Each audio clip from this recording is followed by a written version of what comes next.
Всем привет! Сегодня хочу вам показать свой вариант гирлянды, как флажочек такой. Для этого мне потребуется плетеный шнур 3 либо 4 миллиметра. У меня шнур предоставлен производителем фактура Корд. Все ссылки под видео и в комментарии закрепленном будут. Далее я еще буду использовать хлопковый шпагат. Это уже мой. Остатки тут есть некоторые цветные, но я думаю, вы поймете, когда мы начнем плести, зачем они нужны. Также у вас могут быть любые другие цвета. Шпагат можно взять 4-5 миллиметров. Вот то, что я хочу с вами сплести. Мне кажется, это очень похоже на флажочки. И внизу такая окантовка может быть любым другим цветом.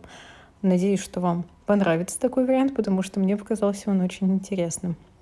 Но я также, кстати, думаю, что нужно будет и сшить такие флажочки, потому что они выглядят довольно мило. Для начала вам потребуется отрезать шнур, на который мы будем плести всю нашу гирлянду. У меня он 3 метра, у вас это может быть тот размер, который вам нужен для гирлянды. Далее для одного такого флажочка я буду отрезать 6 отрезков по 80 сантиметров и с помощью лицевого крепления крепить их на вот этот наш длинный шнур, отрезок, который мы с вами отрезали. Крепим 6 отрезков и потом начнем плетение.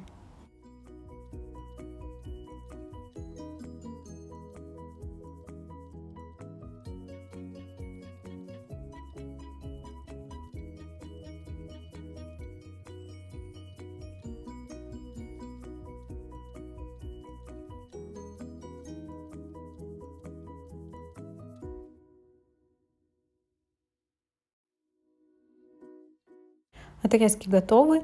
Берем первые два, да, из них выходит 4 нити и начинаем плести квадратный узел. Все так, как я показываю на видео. Я надеюсь, что вы с ним знакомы. Но далее мы будем плести, получается, цепочку из квадратных узлов. Это будет у нас 3 квадратных узелка. То есть сейчас был второй и сейчас вот третий. По перемычкам считаем. 1, 2, 3. Потом идем на следующие 4 нити. Опять плетем также 3 квадратных узла, цепочку из 3 квадратных, и на следующую. И потом по пирамидке будем спускаться, соединять первую со вторым, второй с третьим, и потом в конце у нас одна вот останется. Но я думаю, что по видео понятно, как мы делаем это. И получается такой треугольник вниз, либо флажочек в нашем случае.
После того, как готов наш флажок, теперь украшаем, да, внизу.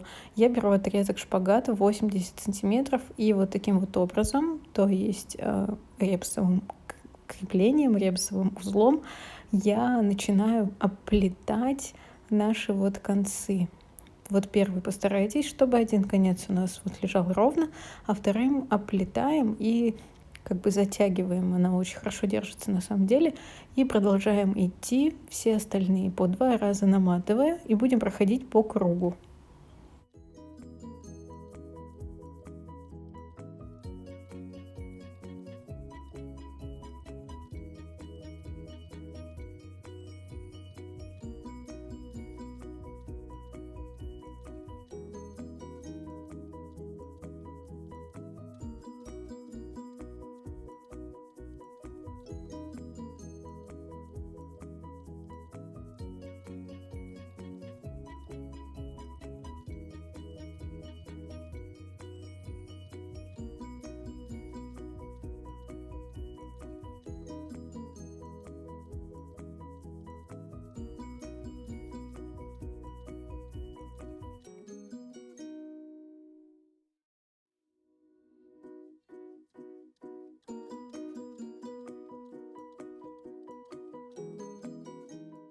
Прошли по кругу тем цветом, да, которым вы захотели. Далее с помощью крючка я буду прятать этот шпагат сзади, чтобы не было видно. Спрячу и отрежу лишнее. И что еще потребуется, это отрезать как бы наши концы нашего флажочка, ну то есть плетеного шнура. Тут уже на ваше усмотрение, какая длина. Можете не отрезать сразу, а наплести, а потом все отрезать, либо делать вообще вот правда как вам захочется. Мне на самом деле очень нравятся такие гирляндочки. Мне кажется, очень мило, если для детской комнаты, ну или просто как под Новый год. Вообще прям что-то уж очень миленько даже получилось. Пишите, сплели вы такое? И что нам остается? Как я уже говорила, подрезаем. И то есть мы теперь просто будем продолжать плести тот же самый узор. Но, кстати, можно чередовать с какими-то другими. Например, если вы захотите. То есть одна такая, другая, третья, следующая. Вот. Я же дальше вам покажу еще раз, как я делаю точно такой же вариант. Но у меня уже будет красный шпагат внизу окантовкой. Вот в вашем случае тут вообще можно напридумывать. Я лишь, как говорится, даю идею. Вот.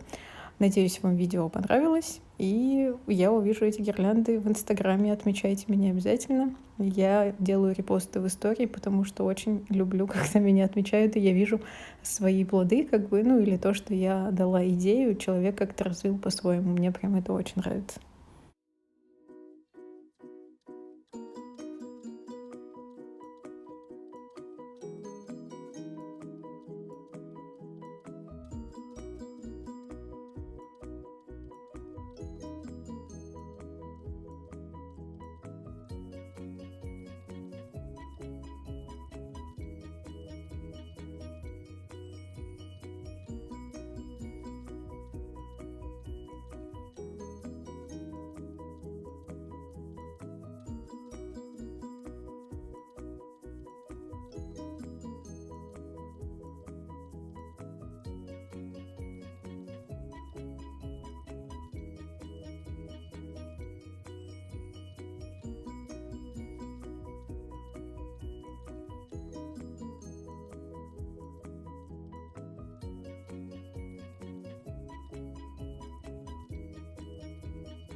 Ну вот, у меня получилось 5 флажочков. Я, естественно, наплету еще. Надеюсь, что вы вдохновились. Подписывайтесь на мой канал, нажимайте на колокольчик, чтобы получать уведомления о новых видео. И пишите, какие, может быть, еще мастер-классы новогодние снять и показать вам. Все, до новых видео. Пока-пока.